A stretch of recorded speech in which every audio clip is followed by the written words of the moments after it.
வணக்கம் சார். வணக்கம். US fed reserve வந்து ரேட் கட் பண்ண போகிறோம், 25 பேஸ் பாயிண்ட்ஸ் கட் பண்ணுறோம் அப்படின்னு அனௌன்ஸ் பண்ணியிருந்தாங்க.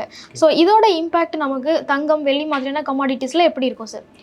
யூஎஸ் தன்னோட ஃபெட் ரேட் கம்மி பண்ணும்போது என்ன ஆகுது அப்படின்னா, நேச்சுரலாக உங்களோட வருமானம் யூஎஸ் டாலர் மேலே இருக்கக்கூடிய வருமானம் அப்படிங்கிறது கம்மியாகுது. அப்போ யூஎஸ்லேயோ இல்லை மற்ற நாடுகளையோ யார் யூஎஸ் டாலர் சார்ந்து இருக்கிறாங்களோ அவங்க அதில் கிடைக்கக்கூடிய வருமானம் கம்மியாகிறதுனால நேச்சுரலாக கோல்டு அண்ட் சில்வர் ப்ரைஸஸ் மேலே வந்து பெட் பண்ண ஆரம்பிப்பாங்க. அப்போ நிறைய டிமாண்ட் வந்து கோல்டுக்கோ சில்வருக்கோ இருக்கும், சப்ளை அதே லெவல் தான் இருக்கும். நேச்சுரலாக கோல்டு அண்ட் சில்வர் ப்ரைஸஸ் அப்படிங்கிறது வந்து கூட ஆரம்பிக்கும். பொதுவாகவே இந்த சென்ட்ரல் பேங்க்ஸ் வந்து ரேட் கட் பண்ணும்போது ஆட்டோமேட்டிக்காக மெட்டல்ஸ் கோல்டு சில்வர் ரெண்டுமே ஒரு ஏற்றம் இருக்கிறத பார்க்குறோம். இதுக்கு என்ன காரணம் சார்? கோல்டு சில்வருக்கு ஏன் நகர்றாங்க அப்படின்னா, இப்போ உதாரணத்துக்கு இவங்க பணம் வந்து பாண்டில் வச்சுருந்துருக்கலாம், இல்லைன்னா வந்து இவங்க பேங்க்ஸில் டெபாசிட் பண்ணியிருந்துருக்கலாம். இப்போ ரேட் கட் அனௌன்ஸ் பண்ணும்போது என்ன ஆகுது அப்படின்னா, இப்போ நான் 100 ரூபா பணத்தை டெபாசிட் பண்ணியிருக்கேன், இதுக்கு முன்னாடி 4 ரூபான்னு எனக்கு வந்துட்டு இருந்ததுன்னா இப்போ 3,000 ரூபா தான் வரப்போகுது. ஓகே, 100 ரூபாய்க்கு 4 ரூபா வட்டி வந்துட்டு இருந்தது, இப்போ 3,000 ரூபா தான் வரப்போகுது. அப்போது 3.5 தான் எனக்கு வரப்போகுது, அந்த 0.5 வந்து கட் ஆகுது. இன்னொரு பக்கம் கோல்டோ சில்வரோ இன்றைக்கி அபரிவிதமான ரிட்டர்ன்ஸை கொடுத்துட்ருக்கு. இந்த குறிப்பிட்ட வருஷத்தில் கோல்டோட ரிட்டர்ன்ஸ் எடுத்திங்கன்னா கிட்டத்தட்ட 60% இருக்குது. சில்வர் வந்து 100% தாண்டி வந்து அதோட ரேட் இன்க்ரீஸ் இருக்குது. ஒரு பக்கம் 100% இன்க்ரீஸ் இருக்குது, 60% இன்க்ரீஸ் இருக்குது இந்த ரெண்டு மெட்டலில். இன்னொரு பக்கம் 4.5% வருமானம் கூடுன்ருக்கு. அப்போது 4.5% ஒருத்தங்க பார்ப்பாங்களா, இல்லை 60-100% போகிறதுக்காக பார்ப்பாங்க? இந்த வருஷம் மட்டும்தான் இதை இவ்வளோ தூரம் இன்க்ரீஸ் ஆகிருக்கு. பட் இந்த காற்றடிக்கும் போது நம்ம அந்த காற்றோட இருக்கணுமா, இல்லை கன்சர்வேட்டிவாக நம்ம பழைய இன்ஸ்ட்ருமெண்ட்லேயே இருக்கணுமான் இருக்குல்ல. ஸோ இது ஏற்கனவே நேச்சுரல் நடந்துகிட்டு இருக்கிற ஒரு ப்ராசஸ். இதையும் தாண்டி இருக்கிற 4.5% வட்டியிலிருந்து நம்ம கிட்டத்தட்ட 3% வட்டிக்கு நகர்றோம் அப்படின்னா, அப்போது பீப்புளோட மைண்ட் செட் வந்து இங்கேருந்து கோல்டு சில்வருக்கு நகரத்துக்கு தான் இருக்கும். இப்போ நம்ம ஃபெட் ரேட் கட்னால இல்லை ஒரு சென்ட்ரல் பேங்க் ரேட் கட் பண்ணால் அது தங்கம் வெள்ளியில் என்ன தாக்கம் வரும்னு பேசுகிறோம். இன்னொரு பக்கம் யூஎஸ் டாலரோட மதிப்பு, ஸோ தங்கம் விலை ஏற்ற இறக்கத்தில் அதோட ரோலும் இருக்குல்ல சார், அதோட ரோல் என்னவா இருக்கும்? ஃபெட் ரேட் கட்னால அது எப்படி பாதிக்கப்படும்? யூஎஸ் டாலரோட மதிப்பு வந்து கம்மியாகுங்க. ஏன்னா இப்போது இந்த பணத்தை வச்சு எவ்வளவு நான் வந்து ஏர்ன் பண்ண முடியும்னு இருக்குல்ல, அது இந்த குறிப்பிட்ட இன்ட்ரெஸ்ட் ரேட்டை சார்ந்திருக்கு. ஸோ யூஎஸ் டாலர் மேலே இருக்கிற அதீத வட்டி அப்படின்றது வந்து இப்போ 4% இருந்தது ஏர்லியராக அப்படின்னா, அந்த வட்டியிலேருந்து இப்போ கம்மியாக போகுது. அப்போ 100 ரூபா அப்படிங்கிறது 104 ரூபா ஆகிறதுக்கு பதிலாக 103 ரூபா 103.5 ரூபா கிட்ட தான் இருக்க போகுது. அப்போது தங்கத்தோட டாலரோட அப்ரிஷியேஷன் அப்படிங்கிறது ஸ்லோ ஆகுது. அதாவது அது இன்க்ரீஸ் ஆகிற ஸ்பீடு, வெலாசிட்டி அப்படிங்கிறது வந்து ஸ்லோ ஆகுது. அப்போ ஸ்லோ ஆகிறது காரணமாக நேச்சுரலாக அந்த கரன்சி வந்து வீக்கராக இருக்கிறதுக்கு நிறைய நகரும். ஏன்னா ஒன்று நேச்சுரலாக ஏர்லியராக சொன்ன மாதிரி இங்கேருந்து இன்வெஸ்ட்மெண்ட்ஸ் கோல்டு சில்வருக்கு நகருது. இன்னொரு பக்கம் இந்த குறிப்பிட்ட கரன்சியை மற்ற நாடுகள் வச்சுக்கிறது இலகுவாக இருக்கும். இப்போ நான் மெட்டலை வாங்க போகிறேன், அதாவது கோல்டோ சில்வரையோ வாங்க போகிறேன் அப்படின்னா, இந்த குறிப்பிட்ட கரன்சி வீக்கராக இருக்கிறதுனால என்னால் கம்மியான விலைக்கு அதிக மெட்டலை இப்போ வாங்க முடியும். அதுதான் இந்த குறிப்பிட்ட ஃபெட்டோட ரேட் கட்டில் வந்து நிகழ்கிற நிகழ்வாக இருக்கலாம். அதனால வீக்கர் டாலர் அப்படிங்கிறது உலகம் ஃபுல்லாக என்ன ஆகும்னா, அவங்க ஈஸியாக மெட்டலை பர்ச்சேஸ் பண்ணுறதுக்கு ஒரு ஆப்ஷன்ஸ் ஓப்பன் ஆகுது. டாலர் என்னதான் வீக் ஆனாலும் இந்திய ரூபாயோட மதிப்பும் பெரிய லெவலில் ஸ்ட்ராங் ஆகலை, அதுவும் ஒரு மாதிரி மாடரேட்டாக இருக்குது அப்படிங்கிறது தான் பார்க்குறோம். ஸோ அதனாலேயே இந்தியாவில் எக்ஸ்க்ளூசிவாக மற்ற நாடுகளை விட தங்கம் விலை ஜாஸ்தியாக இருக்கிறதுக்கு வாய்ப்பு இருக்கா? இந்தியாவில் இப்போ நீங்கள் இன்றைக்கி ஒரு தங்கம் மேலே எடுத்தீங்க அப்படின்னா 12,000 ரூபாய்க்கு மேலே போகுது 22 கேரட். இதே 24 கேரட் எடுத்திங்கன்னா கிட்டத்தட்ட 13-14 ரூபாய்க்கிட்ட டச் ஆகிற மாதிரி இருக்குன்னு வச்சுக்கோங்களேன். இந்த குறிப்பிட்ட இன்க்ரீஸ் அப்படிங்கிறது குளோபல் இன்க்ரீஸோட மேட்ச் ஆகி நம்ம போயிட்டுருக்கோம். இங்கே டொமஸ்டிக்காக நடக்கிற மாற்றம் அப்படிங்கிறது என்ன அப்படின்னா, அனைத்து நாடுகளும் கரன்சி ரிவிஷன் பண்ணுறாங்க. ஏன் ரிவிஷன் பண்ணுறாங்க? இப்போது டேரிஃப் வந்து நம்ம மேலே செலுத்தப்பட்டுச்சு. கிட்டத்தட்ட இந்தியா மேலே 50% வரி இருக்குது, இல்லை பல வளரும் நாடுகள் மேலே வந்து வரி வந்து அமெரிக்கா விதிச்சிருக்கு. அப்போது அந்த வரியை சரி செய்யணும் அப்படின்னா இங்கே கரன்சியை வந்து டிப்ரிஷியேட் பண்ணி தான் தரணும். கரன்சி டிப்ரிஷியேட் பண்ணும்போது என்ன ஆகும்னா, ஏற்றுமதியாளர்களுக்கு கம்பேரிட்டிவ் அது சீப்பராக இருக்கும். இந்த 50% வரிங்கிறது கிட்டத்தட்ட கொஞ்சம் கம்மியாகி ஒரு 30% வரியாக அவங்களுக்கு இந்த டாலர் வீக்கன் ஆகிறது வழியாக, அதாவது இந்த ருப்பி வீக்கன் ஆகிறது வழியாக அவங்களுக்கு அந்த குஷன் கிடைக்கும். ஸோ அந்த குஷன் கிடைக்கணுங்கிறதுக்காக அரசாங்கம் வந்து இந்த ரேட் டெப்ரிஷியேஷனை வந்து அலோவ் பண்ணுறாங்க. டாலர் யூஎஸ் டாலர் நிற்கிற இந்திய ரூபாயோட மதிப்பு வந்து கிட்டத்தட்ட 90-91 கூட போகிறதுக்கு நம்மளுக்கு ஆச்சரியம் இல்லை. இது நடக்கிறதுக்கு பின்னாடி ஏற்றுமதி அதிகமாகணும், இல்லை ஏற்றுமதி சார்ந்து அமெரிக்காவுக்கு போகக்கூடிய பொருட்கள் வந்து பெரிய தேக்கம் ஆகக்கூடாது. இது எல்லாமே ஒரு கன்சர்னாக இருக்கும். நம்ம கிட்டத்தட்ட ஒரு ஃப்ளோட்டிங் எக்ஸ்சேஞ்ச் ரேட் தான் வச்சுருக்கோம். நம்ம ஃபுல்லி ஃப்ளெக்சிபிளாக இல்லை. ஸோ ஆர்பிஐ நினச்சுன்னா இது இன்டர்வின் பண்ணி அவங்க ஒரு அரெஸ்ட் பண்ணலாம். பட் அவங்க வேணாம்னு நினைக்கிறாங்க. அப்போ இந்த டேரிஃப் பிரச்சனை ஒரு முடிவுக்கு வந்தது அப்படின்னா ருபி இன்னும் கொஞ்சம் ஸ்ட்ரென்தன் ஆகிறதுக்கு வாய்ப்பு இருக்கா? எல்லா வளரும் நாடுகளுமே ருப்பியை வந்து வீக்காக இருக்கிறது தான் விரும்புவாங்க. அதாவது அவங்களோட சொந்த நாட்டு கரன்சியை வீக்கராக இருக்கிறதுக்கு தான் விரும்புவாங்க. யாருமே வந்து ஸ்ட்ரென்தன் ஆகிறதுக்கு விரும்ப மாட்டாங்க. நீங்கள் ஸ்ட்ரென்தன் ஆகுறீங்க அப்படின்னா நேச்சுரலாக எக்ஸ்போர்ட்ஸ் வந்து அடி வாங்கிடும், இம்போர்ட்ஸ் வந்து கம்பேரிட்டிவாக சீப்பராக ஆரம்பிக்கும். ஸோ இந்த குறிப்பிட்ட விஷயத்து காரணமாக யாருமே வந்து ஸ்ட்ரென்தனான டொமஸ்டிக் கரன்சியை வச்சுக்க விரும்புறதில்லை. அமெரிக்காவுக்கு இந்த ஸ்ட்ரென்தனான யூஎஸ் கரன்சி வந்து ஒரு விதத்தில் அவங்க வந்து சர்வதேச அளவில் கொஞ்சம் வல்லமையாக தெரிஞ்சாலும் டொமஸ்டிக்காக அவங்களுக்கு அதுவே ஒரு கர்ஸ். ஆல்பர்ட் ராசர் வந்து நெக்கு மாதிரி அது பெரிய பாரம் தான் அவங்களுக்கும். ஏன்னா அவங்களோட கரன்சி வந்து கிட்டத்தட்ட உலக சந்தையில் முக்கியமாக இருக்கிறது காரணமாக அவங்களால பல நாடுகளுக்கு பொருளை ஏற்றுமதி பண்ண முடியாது. அவங்க இறக்குமதி பண்ணியே தான் அவங்க வந்து அந்த வாழ்க்கையை ஓட்ட வேண்டியதாக இருக்கும். அதுக்குன்னு அது வந்து ஒரு ரொம்ப ஒரு பலகீனமான சூழ்நிலை அப்படிலாம் கிடையாது. அங்கே டெக் இண்டஸ்ட்ரி இருக்குது, அங்கே வந்து உங்களுக்கு சிலிகான் வேலிஸ் இருக்குது, ஆட்டோ செக்டார்ஸ் இருக்குது, இதெல்லாமே இருக்குது.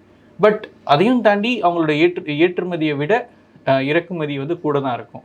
இது அந்த ஸ்ட்ராங் கரன்சியோட பின்விளைவுன்றது கூட சொல்லலாம். அதனால் எந்த நாடுகளுமே வளரும் நாடுகள் வந்து அவங்களோட கரன்சியை வந்து அப்ரிஷியேட் ஆகிறதுக்கு யாரும் விரும்ப மாட்டாங்க. இப்போ இந்திய கரன்சி வந்து நான் ஏதாவது ஒரு பொலிட்டிக்கல் பார்ட்டி வந்து நாங்கள் வந்து மறுபடியும் அது வந்து ஒரு 20 rupees per dollar கொண்டு வரோம்னு சொன்னாங்கன்னா அது நம்ம ஏதோ ஒரு வகையில் ஒரு தேச நேஷ்னலிசம் சார்ந்து ஒரு ஜிங்கோயிசமில் நம்ம வந்து சரின்னு நினைக்கலாம். ஆனால் ரியாலிட்டியில் வந்து அது ஒர்க் பண்ணும்போது ரொம்ப ஃப்ளாவாக ஆகிடும். பட் நம்ம இப்போ க்ரூடெல்லாம் இம்போர்ட் தான் பண்ணிக்கிறோம். அப்போ நமக்கு பெட்ரோல் டீசல் விலை, அதை சார்ந்த மற்ற பொருட்களோட விலை, இது எல்லாமே இந்த க்ரூடை டிபெண்ட் பண்ணியிருக்கு. அப்போது நமக்கு ருபி ஸ்ட்ரென்தன் ஆகுதுன்னா க்ரூடோட விலை குறையிறதுக்கு வாய்ப்பு இருக்குல்ல சார் நம்ம இம்போர்ட் பண்ணுறதுனால? இது வந்து ஒரு சீசா மாடல் தான் மேடம். அங்கங்கே வந்து சில இடங்களில் வந்து அப்ஸ் இருக்கும், சில டவுன்ஸ் இருக்கும். நீங்கள் ருப்பி வீக் ஆகிறது வழியாக வந்து டொமஸ்டிக்கில் சில சிக்கல்கள் இருக்கும், இங்கே இன்ஃப்ளேஷன் அதிகமாகும்.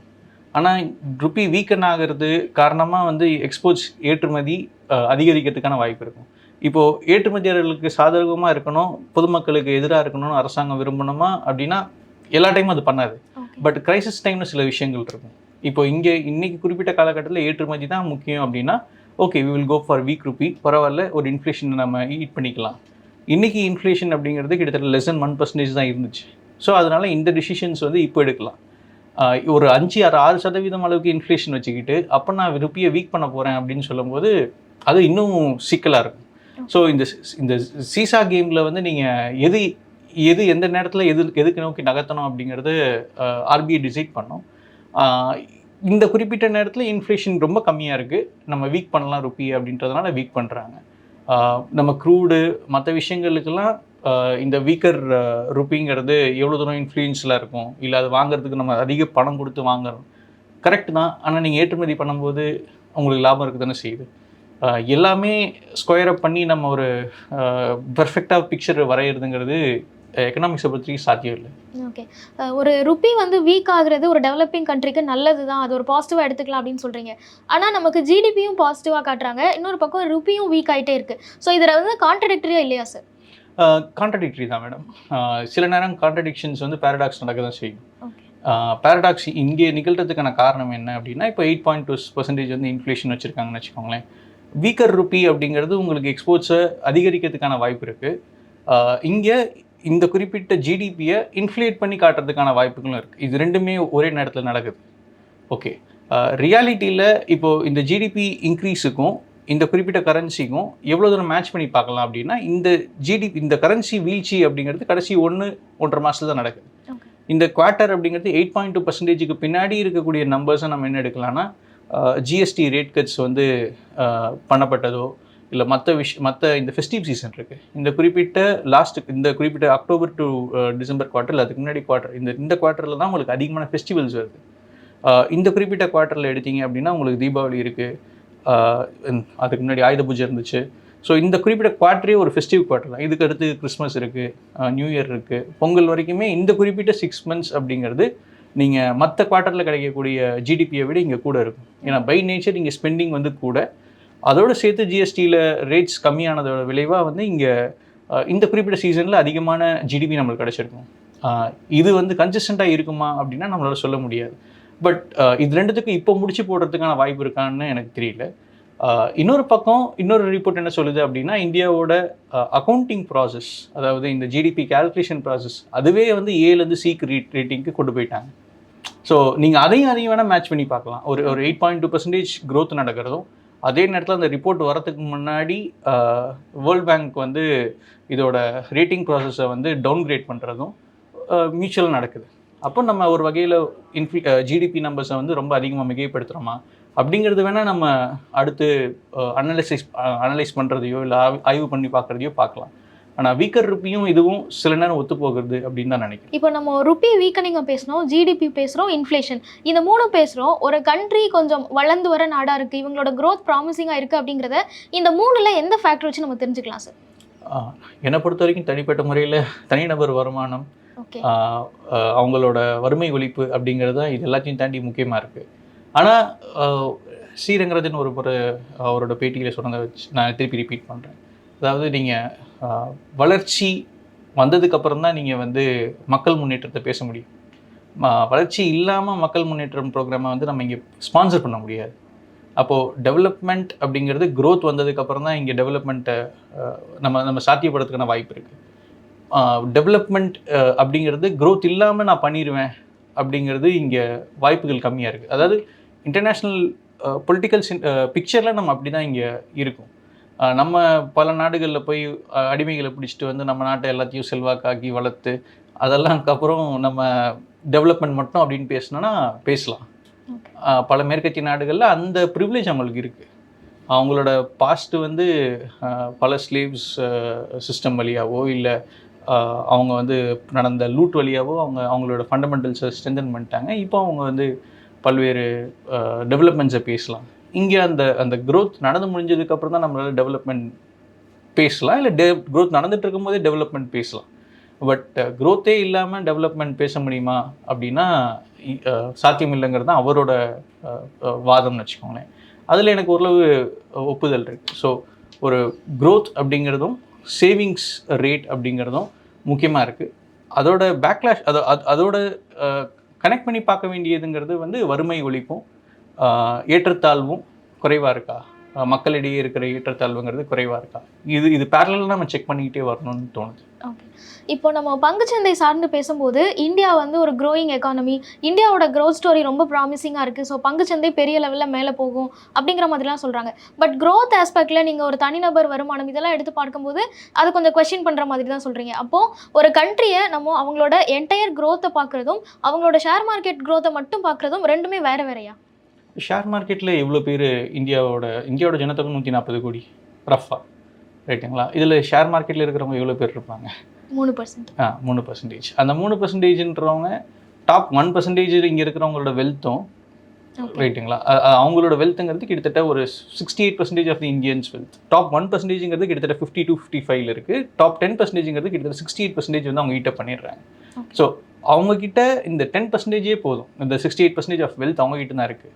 நம்ம இங்கே மெஜாரிட்டி பற்றி நம்ம பேசுறதில்லை. இப்போ ஸ்டாக் மார்க்கெட் அப்படிங்கிறதுக்கு ஒரு சின்ன ஒரு ப்ரிவிலேஜ் கூட்டம் வந்து அங்கே ஒர்க் பண்ணுறாங்க.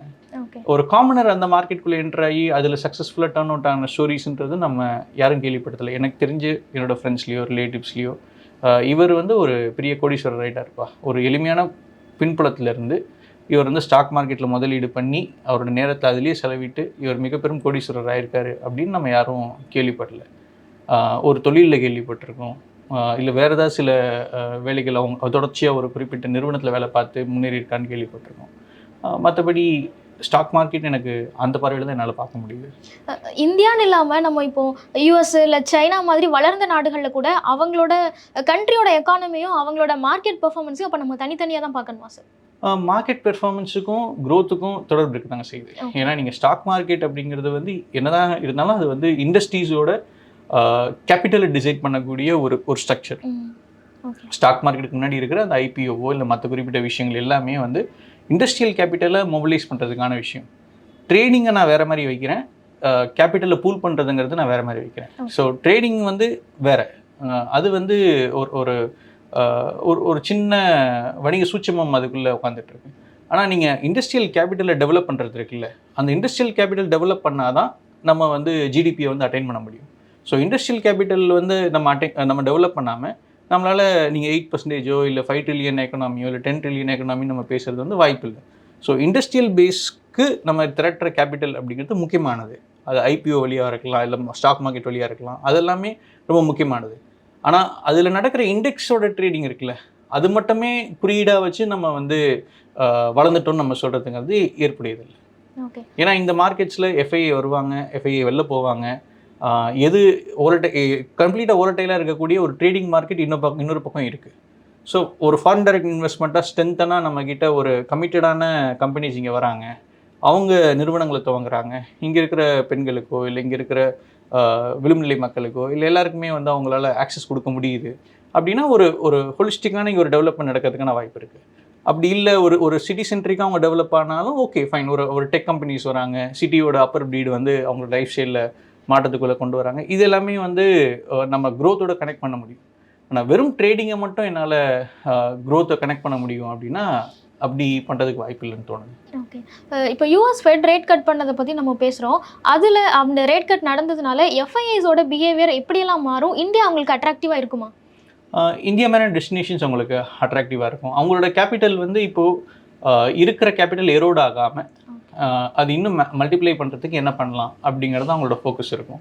ஏன்னா அவங்களுக்கு கமிட்டடாக கிடச்சிட்டு இருந்த வட்டியிலேருந்து இப்போ வட்டி கம்மியாக இருக்குது. அவங்க அங்கே பாண்ட்ஸாக வச்சுருந்துருக்கலாம், இல்லைனா வந்து ஃபிக்ஸட் டெபாசிட்ஸில் வச்சுருந்துருக்கலாம். இது எல்லாமே என்ன ஆகுதுன்னா வட்டி விகிதம் அப்படிங்கிறது வந்து குறைய ஆரம்பிக்குது. அப்போ வட்டி விகிதம் இங்கே குறையும் போது நேச்சுரலாக இதை விட சேஃபர் பெட்டாக அவங்க மெட்டலுக்கு போகலாம், கோல்டோ சில்வருக்கோ போகலாம். அப்படி இல்லைனா வேறு சில நாடுகளுக்கு வந்து அவங்க இன்வெஸ்ட்மெண்ட்டை நோக்கி அவங்க இன்வெஸ்ட்மெண்ட்ஸை கொண்டு வரலாம். இந்தியாவில் இந்த கடைசி 7-8 மாதத்தில் எஃப்ஐஐ வெளியே தான் போனாங்க, வந்தாங்க, அப்புறம் மெஜாரிட்டியாக வெளியே போயிருக்காங்க. மறுபடியும் வரத்துக்கான வாய்ப்புகள் ஏன்னா இது வந்து கிட்டத்தட்ட 3 வருஷம் இந்த ஃபெட் ரேட் வந்து கிட்டத்தட்ட 3 வருஷத்தில் இதுதான் இருக்கிறதுலே குறைவான வட்டி விகிதம்னு வச்சுக்கோங்களேன். அப்போது அங்கேருந்து இனி கேபிட்டல் ஃப்ளைட்ஸ் நடக்கும். நம்ம இந்தியாவை மட்டுமே ஒரு வளரும் நாடுகளோட பெரிய சந்தைன்னு நம்ம நினச்சிட்ருக்கோம். இந்தோனேஷியா, தாய்லாந்து, வியட்நாம், இந்த மாதிரி பல்வேறு நாடுகளுக்கும் அவங்க டைவர்ஸ் ஆகி போகிறாங்க.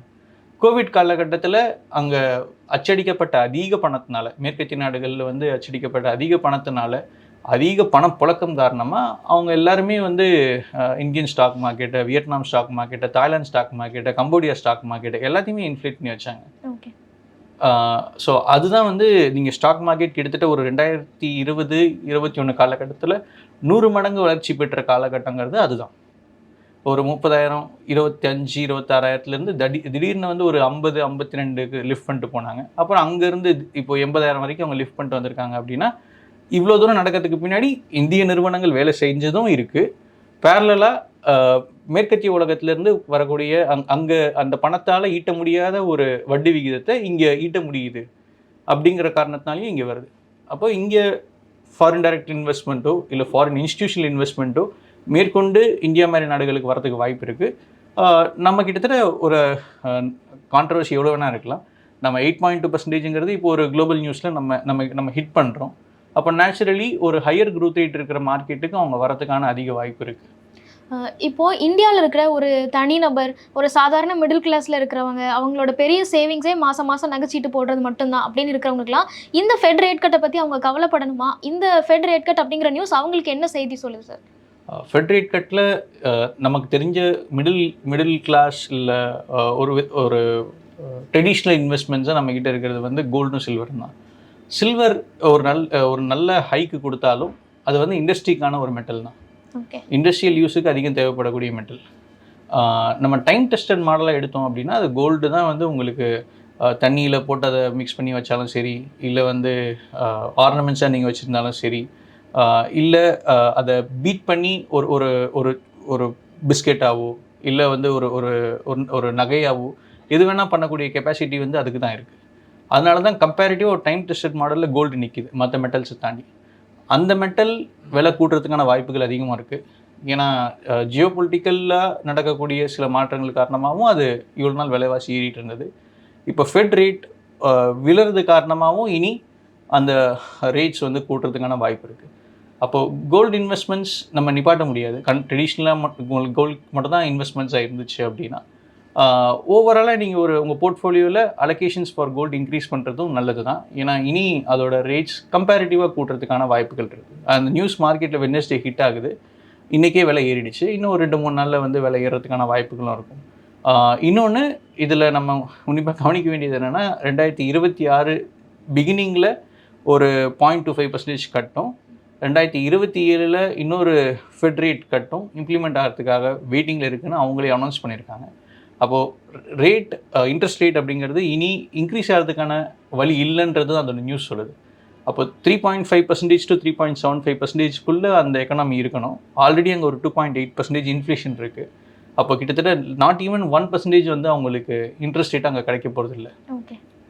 ஓகே அப்போ அப்படி இருக்கிற ஒரு சூழலில் அக்ராஸ் குளோப் அவங்க அந்த இன்வெஸ்ட்மெண்ட்ஸை கொண்டு வருவாங்க. மார்க்கெட்ஸ்லேயோ இல்லை வந்து கோல்டோ இனி ஹையர் ப்ரைஸஸ்க்கு நகரத்துக்கான வாய்ப்புகள் தான் இருக்குது. ஸோ இந்த ஃபெட் ரேட் கட் நியூஸை பற்றியும் அது இந்தியாவில் என்ன மாதிரியான அதிர்வலைகளை ஏற்படுத்தும் அப்படிங்கிறத பற்றியும் நிறைய யூஸ்ஃபுல்லான தகவல்கள் சொல்லியிருக்கீங்க. Thank you so much. தேங்க்யூ. மேலும் ஈடி தமிழ் சேனல்ல வரப்போகும் பிசினஸ் மற்றும் அது ரிலேட்டடான வீடியோவை பார்க்க உடனே கீழே இருக்க சப்ஸ்கிரைப் பட்டனை கிளிக் பண்ணுங்க.